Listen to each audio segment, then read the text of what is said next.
Body kind of didn't know where one thing stopped and one thing started, and I was just like, wow, VR is going to change entertainment forever. Right now in Japan, something crazy is happening. Essentially, we're witnessing a VR revolution unlike anywhere else in the world. And just like how decades ago, Japan essentially built the gaming industry as we know it, I have a feeling they'll be doing the exact same thing for the VR industry because of what's happening right now. So we're gonna travel 7,000 miles all the way to Japan and go on a trip from Kyoto to Tokyo to see firsthand exactly how Japan is changing the VR industry, talk to the people doing it, and along the way discover some things that I did not expect. And you may just find a couple of your new favorite VR games to try out. Welcome to the Shinkansen. This is the Nozomi Super Express, bound to the Hiroshima. You know, I remember we were playing Half-Life 2 that first night, and the little dog kind of came around my corner and, like, you know, hit my leg. And I was kicking it, you know, and I was like freaking out. My body kind of didn't know where one thing stopped and one thing started, and I was just like, wow, VR is going to change entertainment forever. And I think there's still, you know, I still love traditional video games, and I love film, I love cinema, but the VR experience is something that's beyond anything like that's ever been done before. And so, you know, as soon as we saw that was coming, we immediately switched gears, and I was just like, we've got to do a VR game. This is Jake Castle, a longtime game developer with a pretty insane history. From Nintendo to Sega to EA working on Command & Conquer, he's now the CEO and art and creative director at 17-Bit, a game studio that has made Kyoto its home base. And just a bit about Kyoto. It's commonly known as Japan's cultural capital. Thousands of temples fill this city, giving it a very mythical and spiritual feel. And just about anywhere you look, you'll see how much Kyoto has inspired Japanese media and games even. I mean, I almost ran into the very real spider that is the Skulltula from Legend of Zelda. And even Nintendo's original headquarters are only a couple miles away from here. But this place also has had a massive inspiration on 17-Bit and their VR game Song in the Smoke, a mystical survival game that I've recently kind of fallen in love with. And walking around the Higashiyama district forests and then playing their game Song in the Smoke, it almost feels like the spirit of the forest was captured and put into a space that anyone can travel to and experience in VR. It's unique places like this that Japan's full of that have given creators of all types endless inspiration to pull from for centuries. And just a few minutes walk away, we arrive at 17-Bit's humble studio to talk about the transition from making traditional games for years to working on Song in the Smoke and what VR game dev in Japan is like. So the whole team is longtime game developers, and, you know, we've got lots of experience making lots of video games, but, you know, going into VR, everything seems, you know, on a surface level to be, okay, we got to do menus, like, okay, we got to do this. You're not using a controller, you're not using a mouse pad, you're using your hand. So it was really early days for the VR games in general. Everything was new, and it just like, you felt like, okay, I'm just starting all over again. It was the birth of a new medium. Everything becomes so much more intimate, so much more personal. Your relationship with everything you're dealing with. It was just a whole new paradigm, and, you know, paradigm shifts like that don't come by very often. I'm hoping that people will give Song in the Smoke a try. A very passionate project that we spent a lot of time putting together. It's a world made for people who want to get out and sort of live this alternate life. A kind of hand-authored world that you're living in, but it's very free form, and, you know, it's all about your own decisions and, you know, how you want to build up your camp, how you want to treat things. And it's designed to just be a place that you want to go to and spend a bunch of time and go on these adventures. And kind of a niche audience. It's a VR game. It's also a survival game. And so that crossover, you know, may not be so big, but I think that when people do get into it, they realize that this is something that you do want to just keep coming back to and spend a lot of time there. And so we're really hoping that people are going to, you know, appreciate this next generation of this game. So I'm pretty sure Japan has the most VR game studios out of any country in the world. And it's crazy how dense everything is. Because just right down the street, we get to quickly stop by another VR game studio, Character Bank, responsible for the award-winning VR title Ruins Magus, and where I got to live out one of my all-time dreams. I'm ready to be motion captured. Throwing on a full motion capture rig, one that was even used for the development of the game. You'd think that these studios being in such close proximity to each other, there'd be some weird competition, but it's kind of the opposite. AR の業界でも MR の業界でもなく VR だけそういう結構特殊な感じになってます。 So like it's almost like a Pokemon rival. Like like For sure, yeah. like that's how like we have a little bit of a rivalry with my dearest, but we're also good friends. Like they have that tightness. That like let's band together, let's work together, and help bring Japan into VR. Okay, so not gonna lie, I think Kyoto has turned into probably one of the favorite places I have ever been to in my life. Between the thousands of years of history and just the feeling this place gives, it feels like decades of Japanese media suddenly kind of just makes more sense now, if that makes sense. And talking with these VR studios, I don't think they could exist anywhere else. And they're making actually really good games too. But we're far from over with this journey, and I've saved some of the best for last. So let's hop on the Shinkansen or bullet train back to Tokyo. But you know what? First, I think it's time for a random Japan fact. Most places in the world measure the size of rooms by square footage or square meters, i.e. this room is 12 foot by 12 foot. In Japan, however, rooms are measured by how many tatami mats a room fits. These straw mats are standardized by size, so instead of saying this room is 144 square foot, you'd say this room fits 6 tatami mats. Kinda crazy. But now that that tangent is over, we just arrived in Tokyo, and it's time to head to our first studio, My Dearest.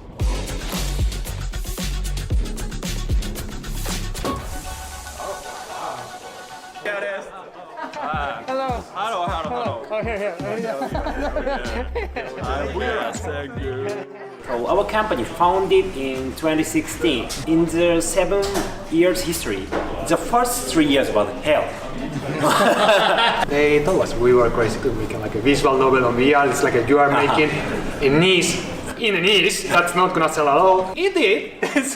So, My Dearest is kind of the perfect example of a VR startup studio. In 2016, they believed in their vision to make VR games. So they started a company and started making VR games, specifically in the form of VR graphic novels. And even though most people said it wouldn't work, they did it anyways, and eventually it did work. And after releasing a relatively decent hit, Tokyo Chronos in 2019, they had the funds and success to make their next game, which did well enough to grow the studio to make the next one. And with each title, My Dearest has evolved from interactive VR graphic novels to fully fleshed out VR games, with their most recent being Dyschronia episodes 1, 2, and soon to be 3, where you go back in time to solve a crazy reality crime. It's the kind of thing that just really works in VR and really works for the Japanese market as well. And it's probably one of the coolest things to see studios like My Dearest popping up in Japan. I mean, VR studios virtually didn't exist a decade ago, and we're here witnessing something successful starting from nothing. But of course, there's more to the virtual reality industry than software. And here's where Japan is really interesting. Not only does it hold dozens of VR software studios, but there's also multiple VR hardware companies. From the big guys at Sony making, well, of course, the PlayStation VR, to a few smaller companies like Dyschronia and Shiftall, a subsidiary of Panasonic, both making VR hardware globally for a more niche market. And at the Shiftall office, it was kind of crazy seeing how fast the prototype phase is when developing this hardware. I've definitely talked about them quite a bit in the past, from the MeganeX to the Hardtor X full body tracking solutions, but really, Shiftall focuses on making things for the niche VR user, mostly people that really want full body tracking within apps like VRChat but don't have the money for base stations. Which, another interesting thing about VRChat, it is incredibly popular in Japan. Like, so popular that just walking down the street in Tokyo, I ran into a guy wearing a VRChat shirt. Yeah, that's never happened in the States. And a lot of Shiftall's products are for the Japanese VR chatter or VR user in general, including one product that recently got quite a bit of, well, weirdly placed hate online. You may recognize this, the Mutalk, trashed on by many reaction tubers. It's actually built pretty specifically for the Japanese market. Think small apartments, thin walls, and a bunch of people that love to socialize in VR chat all day and night and don't want to keep everyone else up. It's a very respectful society, although it is a very funny looking device. I get why it's gotten so much hate in the West, but it does have a specific purpose. And just down the road, another company I've talked about before, Dyschronia, is working on something that not many other companies really dare. A Steam VR tracked haptic glove made for not enterprise users, but consumers, even if it's a very niche use case. And this is where Japan really just feels and does things so different than anywhere else in the world, especially regarding VR development. I feel like after talking with hundreds of XR hardware and software companies from around the world, so many of them are wrapped up on one of two things. One, making as much money as possible from the enterprise use cases, which is totally valid, defense contracts really do sell. Or two, just making something as mainstream as possible. And that's exactly what's weird about all these companies. Full body tracking, VR gloves, anime VR graphic novels, and survival games in VR are some of the most niche things you could possibly make. But not only is it working, but in their own way, they are slowly and organically making these niche things more accessible to anyone that wants in. And that's kind of the human definition of being passionate about something. Building for the niche to share and innovate on the thing that they love. Not every product or game has to be some device that's gonna make VR go more mainstream. Sometimes building for the people that are already here is a perfectly viable way to go. And just because you're building for the niche doesn't mean that you can't have massive mainstream successes. And a great example of that is, again, right down the road in Tokyo, Hikky, another VR startup that has just raised $57 million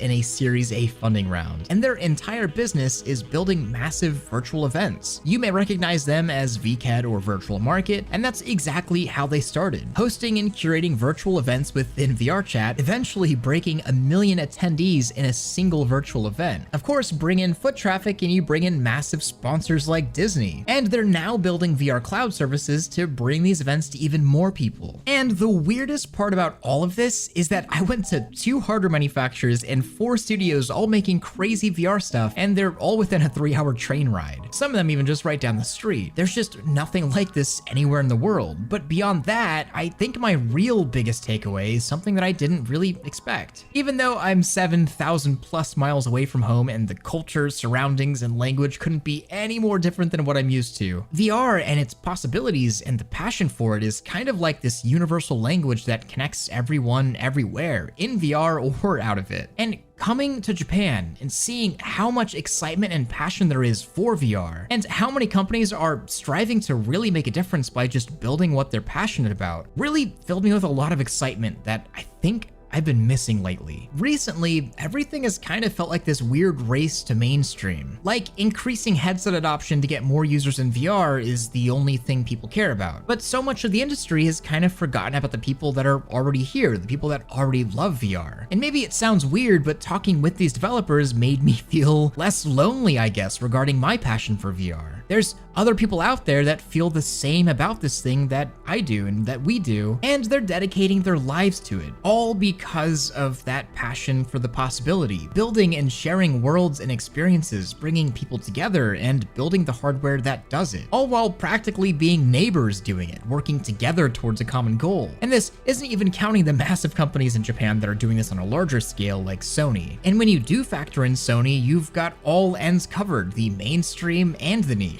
And it's awesome. And I gotta be real, if Japan is going to change the VR industry, it's purely gonna be out of this passion, this legit enthusiast build for the niche and the niche will organically grow mindset. And it turns out that's the exact thing that fueled Japan to change the gaming industry all those decades ago. And it's likely the very sauce that VR could use a little more of, and that Japan is supplying. So this was kind of a weird video for me. I think this one was a bit of a bigger project than I originally thought, and it took me a lot longer than I originally thought it would. Total around 2 terabytes and 200 hours of footage for a 13 or 14 minute long video, but I think it was worth it. In terms of VR culture and enthusiasm, there's legit no place like Japan, and its developers are something I really want to connect you guys with. It had such an immense impact on me and made me feel proud to be a VR fan. But of course, I also wanted to say thank you to my Patreon supporters for making this trip happen. And I also have a ton of footage coming to Patreon this week from Japan that I couldn't fit in this video, including a few games of Hado, one of the coolest augmented reality sports I've ever tried. And I also want to say thank you to Val Esports for sponsoring this trip and putting me in contact with all these developers. I will say as well, definitely go check out all these studios' titles. They're all a labor of love. And at the end of the day, we're just supporting indie VR studios that eventually will be the big guys, hopefully. And I hope you enjoyed this one, but until next time, much love, Thrill out.